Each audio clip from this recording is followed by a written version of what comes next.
Okay, so yeah, it's that time of year again. Here we go with what has become a bit of a tradition in Sheffield Buddhist Centre. So the tradition is that every year for the past, I don't know how many years, the centre team, despite my protestations, insists that I do my Christmas party piece. Is that not true? It was Protestations might be a bit strong. But yeah, we do ask them to do it. I thought I resisted personally. Yeah, my Christmas party piece is to tell the story of Dickens's Christmas Carol, the story of Scrooge, in a way that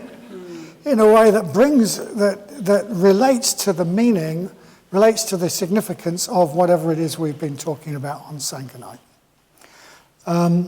So last week, Vajrayana announced this talk, and he said he gives the same talk every year.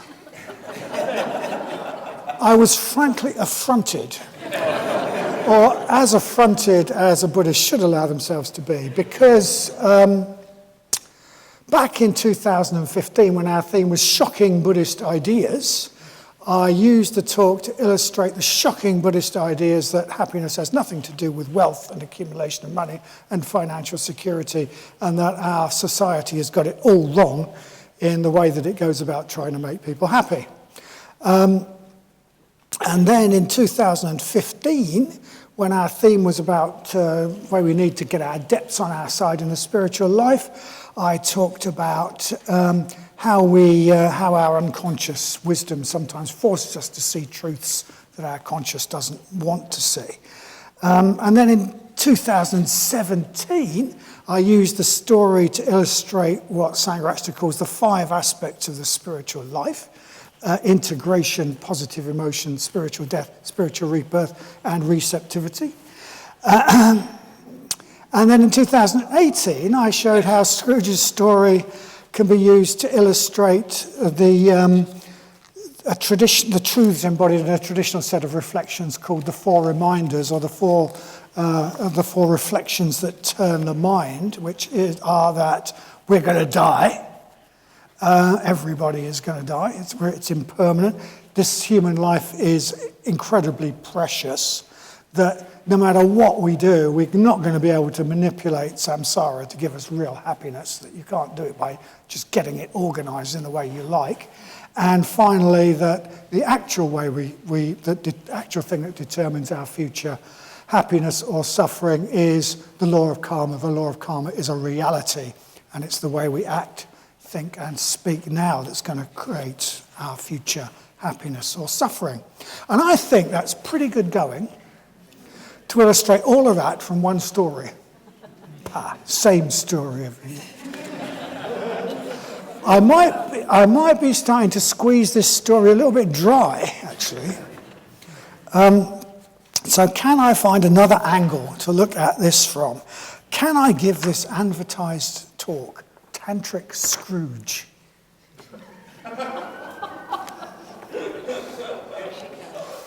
So can I tell the story of Scrooge? Can I tell the story of Scrooge so that it illustrates some important aspects of the Tantric tradition, the Tantric approach to the spiritual life? Well, here goes. But as I go along, all of those other themes are going to come up. So you get a special dharmic gold star if you shout out whenever you recognize one of the 5 aspects of the spiritual life, or one of the 4 reminders, okay? I don't know what you get for the gold stars, but you get a gold star. So Scrooge, he wasn't such a bad chap, really. Okay, his response to all the Christmassy stuff going on around him was Bah humbug.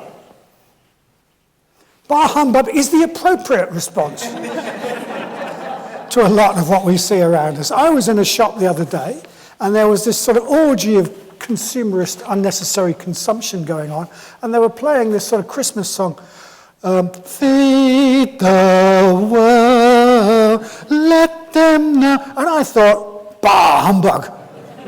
And I think bah humbug was a completely appropriate response to that. Or when a politician promises the world, promises things they know they can't, even they know they can't deliver, bah humbug, it's a completely appropriate response. Or sentimentality.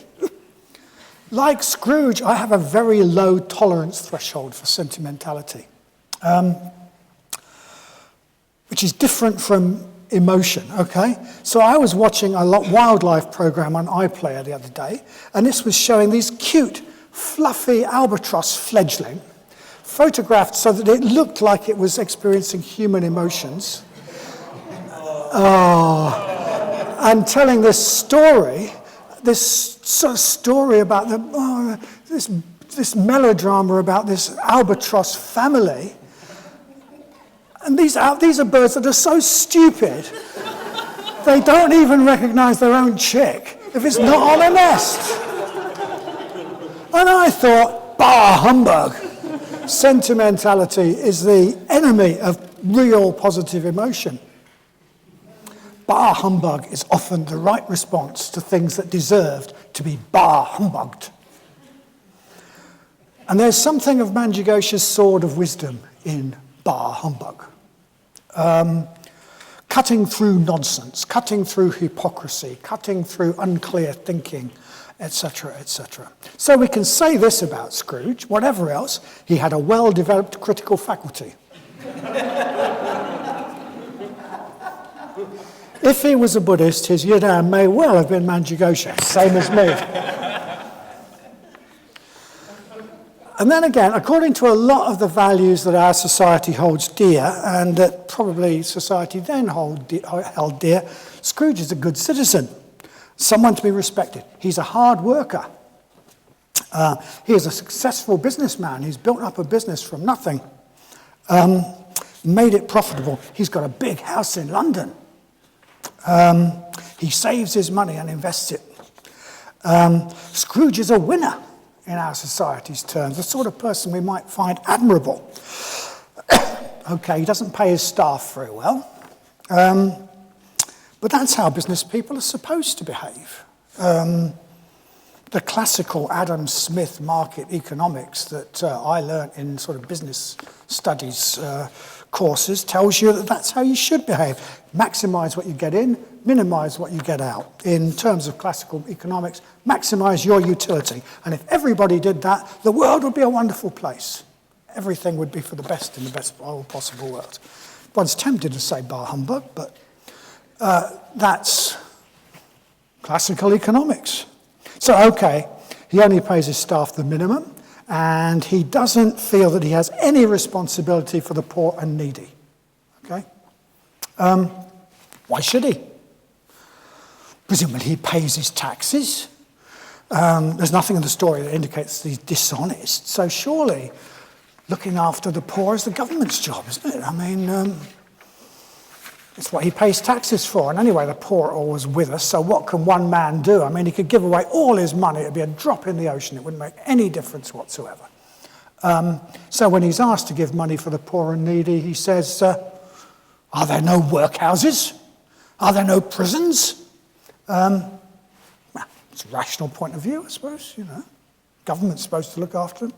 And then Scrooge is very much his own man. He's very much his own man, very much an individualist, if not what we'd call an individual. He doesn't need anyone else. He is completely self-sufficient. He's completely self-sufficient. Could even say he's strong in a certain sort of way. And that's often seen as a thoroughly good thing, something we should really aim at. So in our world, Scrooge might be regarded as a successful, useful, productive member of society, even someone to be admired. But, okay. Scrooge has, trying to express this, Scrooge has developed a personality. He's created a structure within himself of his emotions and his views and his actions and his habits. He's created a structure that works in the world that he lives in. Scrooge has done what we all do. He's found a way of living in the world that works, a personality that works, that allows him to function, keeps him safe, and avoids certain obvious forms of dukkha. He doesn't have the dukkha of being poor and having to worry about money. He's found a way of living that allows him to feel good about himself. But more than that, he's found a way of living and being that means he doesn't have to face the dukkha of certain experiences and emotions that would be very painful for him. And we see this later. Like the rest of us, he's got what we could call emotional scar tissue. And he's found a way of living and being that protects those old injuries from being poked and prodded and causing him pain. So to do that, he keeps himself to himself because that works for him. He doesn't really do emotion. At least he doesn't do positive, warm emotion towards others. Because if he allowed himself to feel that sort of emotion, that would come along with a big dose of pain about the past. And so he doesn't go there. So he keeps himself cold. So that's the adjective that Dickens used to describe him. He describes him as cold. He says, he looks as though his nose has been nipped by the cold. He says his personality didn't do anything to warm his office in the summer, and it positively froze it in the winter. He's cold and he's self-contained. So Scrooge is portrayed as being a bit extreme, I've got to say, but perhaps he's not so unusual. Perhaps he's not really so unusual. We've all taken some emotional punishment, as he has, and lots of people, when they first come to the Buddhist centre, find it hard to experience much in the way of warm, positive emotion. That's something that you can't work around a Buddhist centre and not know. Maybe because of past pain, because of old emotional scar tissue, emotions that would be painful to feel, or emotions that we've been taught we're not allowed to feel. So we shut ourselves down. We don't experience much in the way of real emotion at all. Maybe because we've never been taught to value warmth and empathy, because warmth and empathy is not what's valued and encouraged in our family and our society. It's not what winners do. What winners don't do warmth and empathy. Winners do self-reliant, thrusting, etc., strong, self-reliant. Maybe even temperamentally, some of us value clear thinking over emotions. As one of those, I'll say there's nothing wrong with that. Clarity of thought is valuable. Pure emoting is extremely annoying. The ability to spot humbug when you see it is valuable. But it's not enough, any more than just emoting is enough. So maybe being successful and self-reliant and able to recognize humbug, like Scrooge, was more what we sort of felt was cool. That's cool. Like Scrooge, he's cool. He's positively cold. Being materialistic and rational and cynical is cool. Maybe even a bit cold. So maybe quite a lot of us are a bit more like Scrooge than we might like to think. Or at least we were, of course. Before coming in contact with the Dharma, we're not like that. We all develop this sort of structure for our personality, a sort of ecology in the way we live our life that works, but limits us, imprisons us. I am minded, because I studied biology, I'm minded of crabs, actually. So crabs are interesting beasts because they have this really hard protective shell. So you can almost hit a crab with a hammer and it doesn't do anything to it. I mean, they're really protected with this hard protective shell. But the trouble with having having a hard protective shell is great. It means you're almost invulnerable. But the trouble with having a hard protective shell is that you can't grow. You can't grow. So what crabs have to do is they have to, every now and then, they have to shed their shell. And then they're incredibly vulnerable. And when they've shed their shell, they go and hide under a stone. And things look for them under stones because they're really tasty. And But so they have to go and hide under a stone until they grow a bigger shell that allows them to grow. And we're a bit like that, you know. So we produce a shell, this structure of our personality. It works. It protects us. But it limits us. It imprisons us. And at various points in our life, we have to shed our shell. And then we're a bit like, oh my God, what's going on? But we have to do that in order to have a bigger one and to become a bigger being, a bigger crab. No, a bigger being. So crabs, to grow, something needs to grow. We need to break out of our shell, or something needs to break us out of our shell. And that shell is that sort of personality and that sort of way of life that we've created for ourselves that works. And the thing is about breaking out of our old shell is we don't want to do it. We don't want to do it. We usually resist. And in Tantra, originally, one of the most important things was to have a personal guru who knew you really well, knew you better than you know yourself, and who you gave complete loyalty to, so that you would do anything that they asked you. You accepted them as your guru, and you would just do what they said, even if you didn't want to.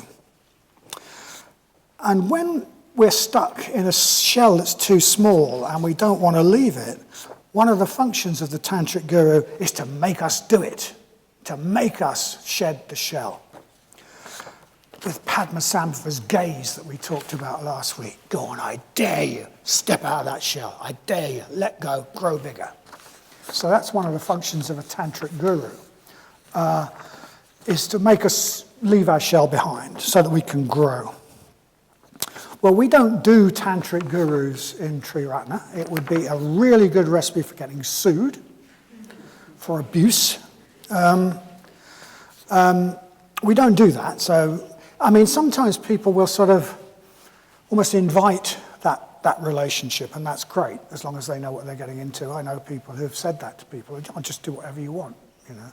You've really got a sense that person sees you more clearly. But generally, we don't do it. We don't do it. But we all have an inner Tantric guru. We all have an inner Tantric guru. So the Greeks had this idea. This seems to be going off on a tangent, but it's not really. The Greeks had this idea that we all have what they called a demon. Now, it's a demon, D-A-E-M-O-N, a demon, that was assigned to us at birth. So this demon is said, here, look after this one. It was assigned to us at birth and given us the task of helping us to grow, to fulfill our true potential, to become the biggest person we could become in a spiritual sense. This demon was given the task of helping us to be what we are meant to be and to do what we're meant to do, even if we didn't want to, which, of course, is the only real happiness, to be what we're meant to be and to do what we're meant to do. Yes, so the Greeks called this being that we were assigned at birth our demon. Very different from the demons in His Dark Material. I don't know if anyone been watching His Dark Materials? Yeah, okay. Not sort of cozy little things that you can, not cozy little companions, but demons, according to this myth, are the inner Tantric guru. They don't care. They don't care whether we're comfortable or safe or content. All they care about is making us the person we could be. That's all they care about. And if that means putting us in situations we don't like, or ending situations we do like that are keeping us stuck, or taking our comfort blankets away from us, or knocking our house of cards down, if we're stuck and refusing to move, the demon doesn't mind what it does. It doesn't even mind making us anxious or depressed or even ill, if that's what's going to get us out of this stuck state, get us to leave that shell and grow. So demons in this sense are not very cozy. They're not very cozy at all. And And it said, part of the myth was that if you still refuse to leave your old shell, I want to stay on being like this. If you still refuse the challenge, then eventually the demon may lose patience and abandon you. And that was the worst thing that could possibly happen. That was the end. You were finished. This would be the worst thing that could possibly happen, just as bad as having your demon cut away by the evil Mrs. Coulter and the Gobblers. You would be just eternally miserable, not really there at all. Luckily, it takes a lot to make your demon give up on you. It's probably not very good for the demon's CV.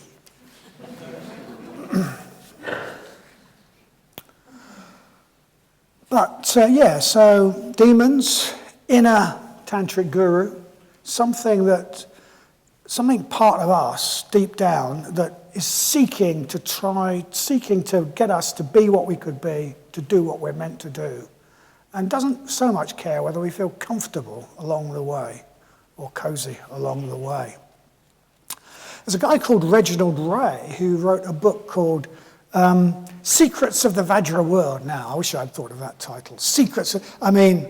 You could write a book about the teachings of the Vajrayana, and you probably wouldn't get much of an audience, but if you write a book called Secrets of the Vajra World, it's a bestseller. So he wrote a book called all it needs is sex in there somewhere. Secrets of the Tantric Sex World, something. So he wrote a book called Secrets of the Vajra World, and in that book he talks about Buddha nature. So he talks about Buddha nature. Buddha nature is an idea which has got some currency among quite a lot of Buddhists in the West. And in a way, it's sort of part of Tantra, the idea that we act now as though we were a Buddha. But Reginald Ray has got an interesting take on Buddha nature, because what he says is, this Buddha nature is like this inner guru, this inner tantric guru, or this demon. He says, well, actually, it's not usually that your Buddha nature is giving you these amazing experiences of expansiveness and wonder. What your demon is usually doing, or what your Buddha nature is usually doing, is making you feel really anxious because you're not living your life you're supposed to live, or making you depressed, or poking you in the ribs saying, go on, do something for heaven's sakes. Don't just sit there. So that your Buddha nature is actually a sort of often the source of your unhappiness if you're not living the life that you should be living.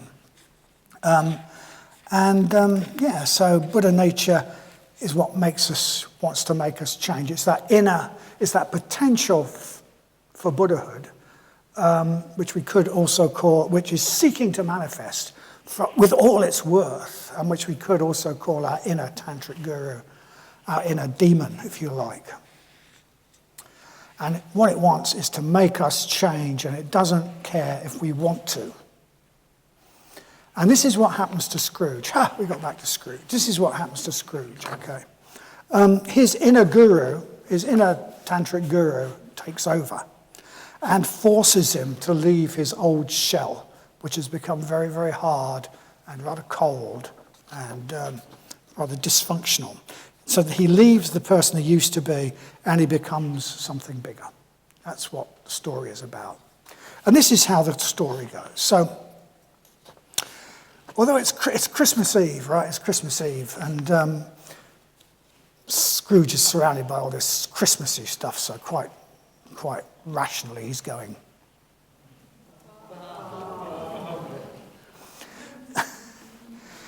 as one would. But he takes it a bit far. He's thoroughly nasty to his nephew and refuses his invitation to Christmas dinner. And he's thoroughly nasty to some charity collectors who come collecting money for the poor. And he's thoroughly nasty to his poor put-upon clerk, Bob Cratchit. And then he goes home through this very, very cold, frosty, foggy night. He makes his way home through the gathering gloom. We have to imagine like one of those Gothic films with sort of foggy London, late at oncoming night in December, Victorian London. And it's just about dark as he gets home. He's just about dark as he gets home. And in the gloom, he reaches for the doorknob, and instead of a doorknob, he sees the head of his old business partner, Jacob Marley, who's been dead these past 6 years. So he recoils in shock and horror. But then he reminds himself that he's a down-to-earth, rational, stable person, doesn't believe in all that nonsense, bar humbug, and he collects himself together and he opens the door. And then he double locks the door, because he's a good materialist. He thinks locking doors keep things out. But then when he gets into his hallway in his big, dark, gloomy house, he thinks he sees a hearse with a coffin going up the big stairs. And then when he gets into his dark, gloomy living room and sees his ornate fireplace, which is carved with all sorts of figure, he thinks that each of these figures is the head of his old dead business partner, Jacob Marley. Then a bell starts to toll, and he hears the clanking of chains, as though someone is dragging heavy chains across the floor. And Jacob Marley ghost appears to him, looking very miserable and all wrapped up in chains. So Scrooge's inner tantric guru is starting to make himself felt. Okay, he's starting to impinge. His demon is flexing its claws. He's thoroughly disgusted and bored with the life Scrooge is leading, and the shell he lives with him, and he's starting to resort to extreme measures bordering on insanity here, giving Scrooge visions, hallucinations. And then there's all this stuff about death, all this death imagery, coffins and hearses and heads of dead people. If you were here last week at our Tantric Puja, you'll have seen bones on the shrine, a skull cup. You'd have heard about the power of cremation grounds where bodies are burnt and maybe bits of bodies lie around and various sort of carrion animals sort of roam, etc., etc. You've seen a skull cup, a real skull cup on the shrine. Because as we've heard, Tantra works by taking the strongest experiences of life, and the strongest emotions. It does that to raise up really powerful, deep energies, the strongest emotions, to increase the volume of the voltage of our being, to shock us out of our complacent, normal ways of complying with the world, if you like, ways of being and living. Tantra sort of works with these really strong emotions, these really strong experiences. And of course, facing death is probably the strongest experience we're all going to have. And the fear of death must be one of our strongest emotions if we ever allow ourselves to really think about it. So Tantric Buddhism uses this fear and horror of death, and the Scrooge story does as well. And both do it for the same reason. The Scrooge story is on a tantric note. Deep energies are being aroused in Scrooge. Some of the deepest, to prepare him to raise up the voltage of his mind, to prepare him for a life-changing experience, which is going to happen to him. A life-changing experience that he does not want. That his demon, if you like, is forcing upon him. So that's his the first bit. Jacob Marley's ghost appears to him, and all this death imagery.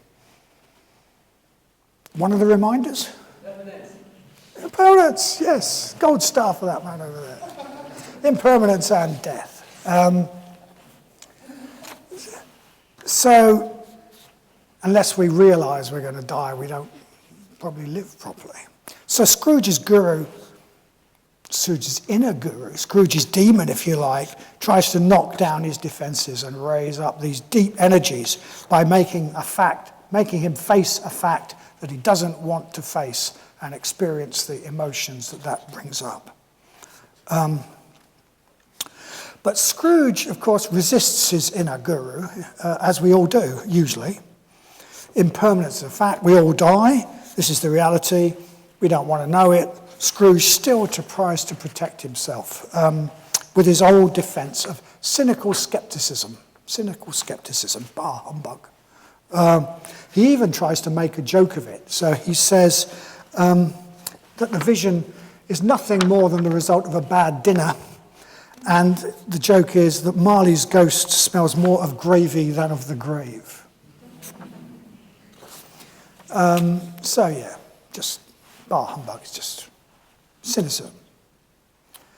But Scrooge's demon, Scrooge's inner guru in the form of Jacob Marley's ghost is not going to be put off. So he tells Scrooge that because of his self-centered life in which he didn't care about anyone except himself, he is doomed to wander in chains. He says the chains are of his own making. It's quite frightening, all of this. The chains are his own making. He made them by the way he lived his life, and now he's going to have to drag them around. So Marley's ghost says, I wear the chains I forged in life. I made it link by link, yard by yard. I girded it of my own free will, and of my own free will I made it. And would you like to know the weight and the length and the strong coil you've made for yourself, Scrooge? It was heavy 7 Christmas Eves ago, and you have made it even heavier since. And he tells Scrooge that he's come to warn him. He says, you've spent a long time making this chain for yourself, and unless you change your life, you will face the same horrible fate, doomed to wander around as an unhappy spirit, dragging the chains you yourself have created by your actions, forever doomed to regret having wasted the opportunity of a human life that you had when you were alive. Mind-turning reflections? Human life is precious, another one? Karma. We create chains that we can create chains that we have to drag around with us, or we can create wings that we can use to fly away. But we do, we can create. It's quite a horrendous idea, actually, if you really think about it. We can really create chains that we're going to have to drag around with ourselves if we live that way. So fear is a completely appropriate response, actually. So Jacob Marley's ghost he's shown Scrooge the reality of impermanence and death, which he would rather forget, and he shows him the reality of the law of karma in this very, very vivid way, and tells him that he has a precious opportunity which he must use and not waste. So Scrooge's inner tantric guru in the form of Jacob Marley gives him this terrible, terrible warning. Tells him he must change, and he tells him that he will see 3 more spirits before the night is out. And Scrooge says, but you've already warned me, I know now, can't we do without the spirits? In other words, well, I know with my head what you're warning me about, and surely that's enough. But his guru, as Jacob Marley's ghost, tells him it doesn't work that way. There won't be any change unless he experiences the emotions that the 3 spirits are going to bring with the experience. He might know with his head that he needs to change, with his rational mind, but he will not be moved to change in any real way unless his whole being is involved, and that's not going to just come about by a rational understanding. And that's, of course, very much the message of Tantric Buddhism, that it's not enough to know with the head. It's not enough to know with the head. For us to really change, we have to stir up really deep energies and deep emotions within ourselves so that the change goes deep, so that we change with our whole being. And for that requires powerful emotions, even emotions like the fear of death. Otherwise, we'll stay sensible and cautious and prudent, and nothing much will really change. So Scrooge said, the spirit says, no, I'm sorry, it doesn't work like that. You can't dispense with the three spirits. So Scrooge says, well, can't we save time? Can't we just have them all at once? So he's still the rationalist. He still thinks it's all about knowing something with the mind, knowing something with a rational mind. Whereas his guru, his inner guru, like a good tantrika, knows that Scrooge needs to go through some sort of organic process that can't be hurried up, which has its natural stages to transform his whole being in the depths as well as in the rational mind. So sure enough, in the course of the night, Scrooge's tantric guru, if you like, his demon, if you like, makes three different ghosts appear to Scrooge as poor old Scrooge tries to get some sleep in his big, dark, gloomy, lonely house. And the first one that appears at 1 a.m. is the ghost of Christmas past. So this ghost wants to show Scrooge some things from his past, but Scrooge really doesn't want to know. He resists. He doesn't want to experience his past. He doesn't want to experience pain and regret that he suffered in his past because that's caused him to shut down his emotions. So quite interestingly in the book, light shines from this ghost. It's like the light of awareness shines from this ghost. It's like Scrooge is being made to become aware of something, although it's painful. So the Scrooge almost has to take the ghost almost has to take Scrooge by the scruff of the neck. And it carries him out over the night, over London, over the surrounding countryside, until he gets to a landscape that he remembers from his childhood. And there he's shown himself as a miserable young boy, poor and lonely and neglected, sitting and reading by himself. So Scrooge, we see, and Scrooge has shown himself as a lonely, neglected child. So for a lonely, neglected child, it's perfectly reasonable to make yourself self-sufficient. Perfectly reasonable adaptation to the world. Perfectly reasonable adaptation to not need friendship and affection. So that's become part of Scrooge's shell, which makes him work in the world, makes him less vulnerable. And lonely, neglected children feel sad. They feel sad. There's a deep sadness in their being. And sad isn't pleasant. Sad isn't pleasant. So there are places in his emotions, there are emotional places Scrooge is just not going to go. Because there's sadness there. And if he's not going to go there, he's probably not going to go to quite a lot of other emotional places as well. So that's part of the structure of personality that Scrooge has built up. He doesn't want to do emotion. He doesn't want to do emotion, which saves him from suffering, but of course limits him. But his tantric guru or his demon forces him to see that his forces him to see his neglected, lonely past self, and to feel something of what that child feels as he does so. And when he's forced to become aware of the sadness that I assume is probably there in his being all the time, but he's not owning up to it. When he's forced to see that child and see how sad that child is, what he feels is compassion for that child. Compassion for the suffering of his younger self. And that immediately turns into compassion for other children who are also like the child he was. So he gets an uprush of regret for having turned away a child who came to him begging for some food. So that compassion that he feels for his child self becomes compassion for others as well. When he allows himself to feel painful emotions, he's also open up to warm emotions like compassion. And when he opens up to his own suffering, painful as that might be, that suffering connects him to the suffering of others. And then the ghost also, as part of this experience, the ghost shows him his sister who he loved but who died as a young adult. And he re-experiences his love for his sister.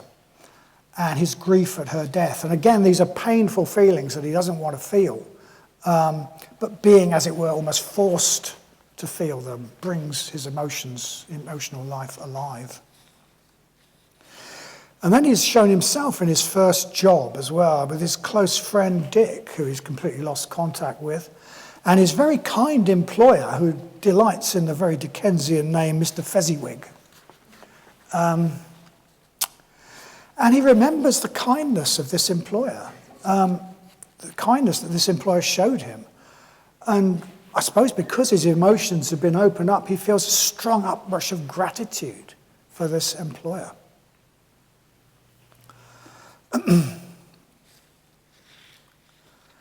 So, emotion, so aspect of the spiritual life? Positive emotion. Any others? Sorry? Can't hear. Empathy, yeah. It's like empathy is one of the positive emotions, but there's a particular list which I'm trying to. Yeah, it's a bit of an in-joke actually. I'm sorry about this, but there's a particular list. Integration, yeah. So I mean, he goes back and he integrates his past experiences. He becomes more the person. He becomes a wholer person, and that opens up positive emotion. Those are the first two aspects of Sangharakshita's 5 aspects of the spiritual life: integration, positive emotion. So he feels this compassion for his young self, extending out to compassion for others, his grief, his sadness as a young self, his grief and his love for his sister, and his gratitude for his old and kind employer. And particularly about that gratitude, it's quite an interesting little passage where the ghost sort of mocks him. And in a way, what the ghost is doing is mocking his former attitudes, saying words that Scrooge might himself have said. So the ghost says, it's a small matter to make these silly folks so full of gratitude. That's the sort of thing that Scrooge might have said to himself, to distance himself from his emotions. So in a way, that what the ghost is doing is sort of mirroring. He's showing Scrooge a mirror of what he used to be like and pointing out just how small and mean that is, to say things like that, to feel like that. So then the ghost vanishes. Scrooge finds himself back in his house. But the arising of some human sympathy for others who suffered as he has suffered, the memory of warm feelings he's suppressed, memory of gratitude, it seems to have opened him up and started to change in Scrooge. Because when the next ghost appears, the ghost of Christmas present, Scrooge is open to what it has to show him. He says, if you've anything to teach me, let me profit by it. So the first ghost, he didn't want to know. He had to be dragged by the scruff of the neck. This ghost, he says, if you've anything to teach me, let me profit by it. Aspect of the spiritual life? Receptivity. Right.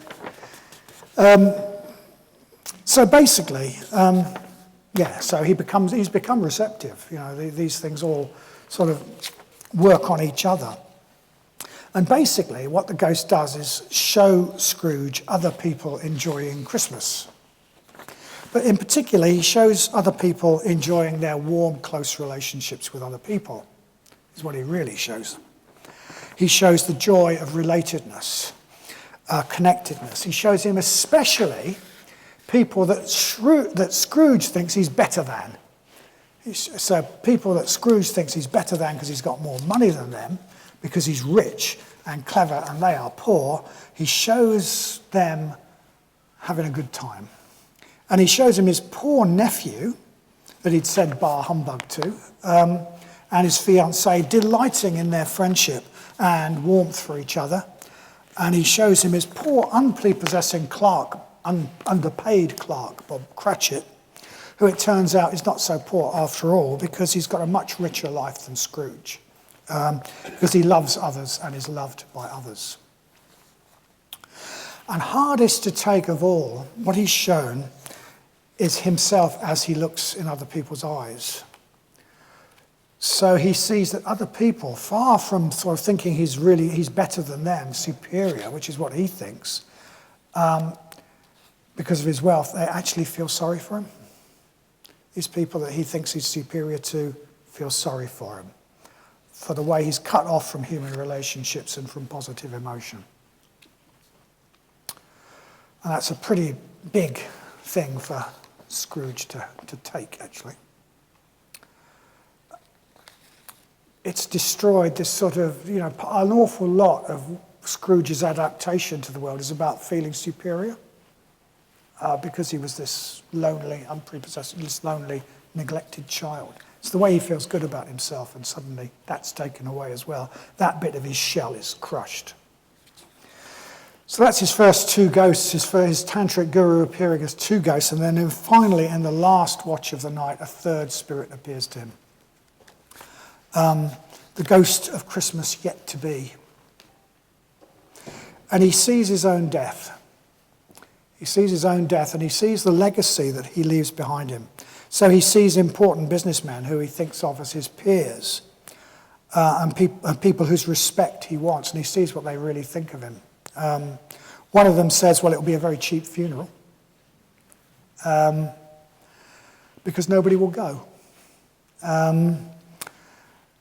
Another one jokes that maybe he'll go for the free lunch. So he sees that he has no friends at all in the world. Nobody regrets his death. He sees people steal his possessions, take over his business. There's nothing he can do about it. He sees himself dying alone, lonely, miserable.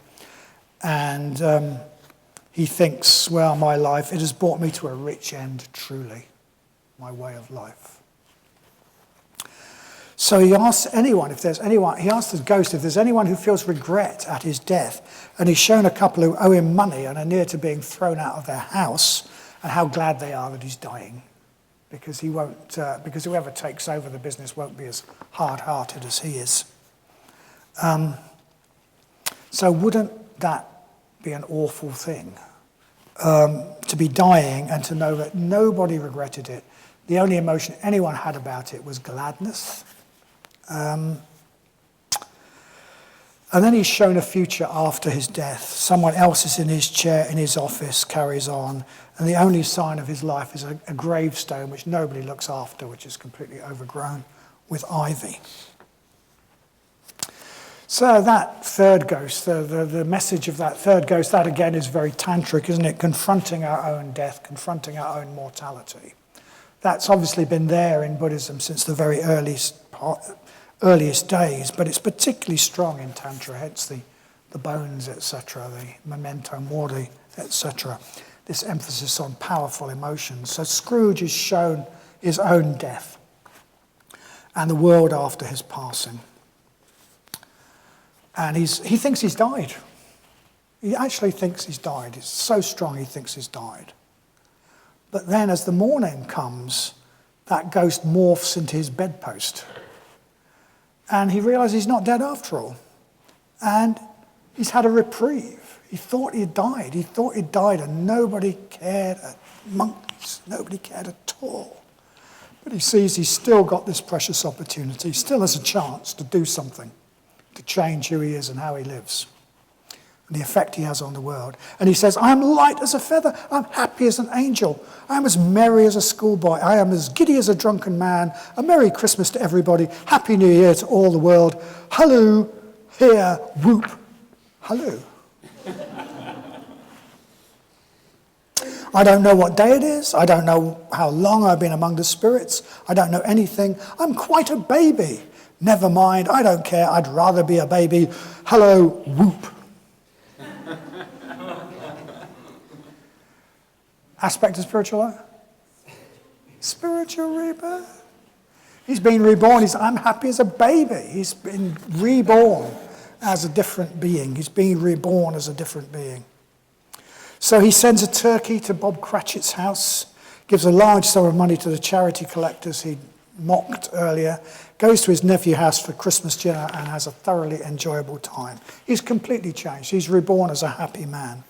So Dickens tells us he became a good friend, as good a master and as good a man as the city of London had ever known. Some people laughed at him, but he let them laugh, for he was wise enough to know that nothing good ever happened that people didn't laugh at. And he thought that as they were going to wrinkle up their eyes anyway, to have the malady in less attractive forms was very good. He'd rather they wrinkled up their eyes in laughter than anything else. So, Bodhisattvic, that. And his own heart laughed, he said, Dickens says, and that was quite enough for him. So it's a great story, and it illustrates something real and true, which is why it can be used to illustrate so many different spiritual truths.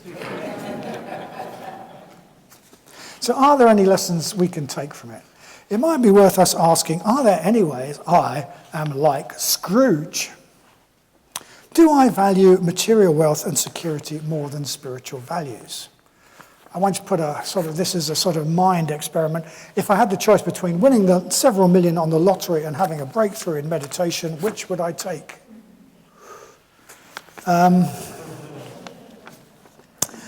Am I a bit cut off from my emotions? Am I a bit cut off from my emotions?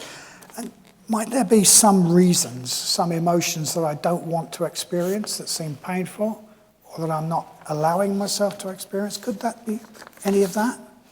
And I think in that regard, it's a really good practice to do voluntarily what Scrooge did. Go back and really think about the past, really relive childhood. Really relive the past. Spend some time just lying down, reliving the past. I'm sure this is what sort of traditional talking therapy psychoanalysts do, basically. Go back to the past and re-experience it. That's what happened to Scrooge, and I think that's a way that we can really find things out about who we are right now as well, is to go back and do that.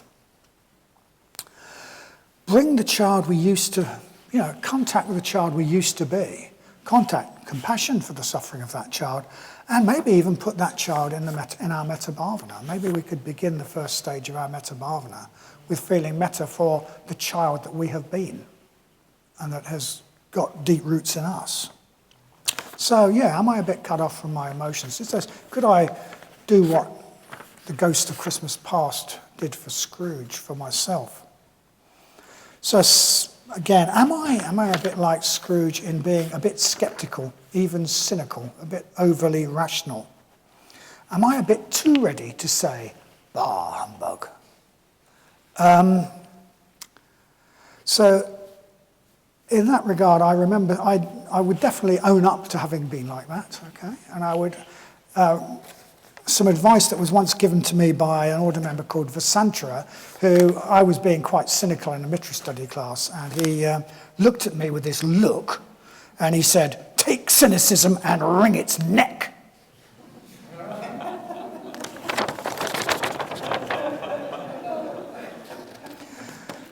That's a bit shockingly aggressive.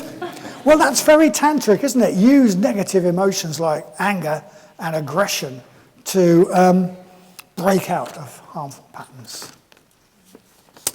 So am I a bit too rational? Do I think that intellectual understanding is enough? So referring back, Scrooge said, well, no, can't we dispense with the three ghosts, as three spirits go? I know now I've got to change. That's just valuing just that intellectual understanding, but not the emotional transformation that needs to happen. Am I a bit too ready to think that understanding the Dharma is the same as going through the process that the Dharma takes me through, a process of transformation, which is an organic process which requires time and deep change? Am I living in the way that my inner tantric guru would approve of?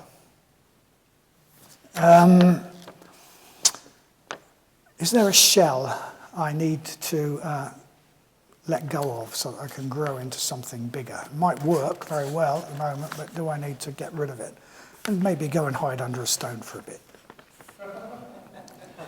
Like a crab. That's a reference back to the crab.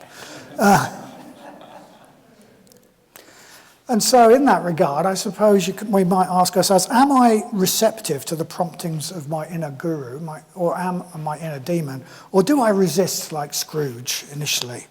Am I getting any messages from my demon, my inner guru, that I'm ignoring, which might, strangely enough, take the form of things like anxiety and a feeling of not being right in my life, even depression,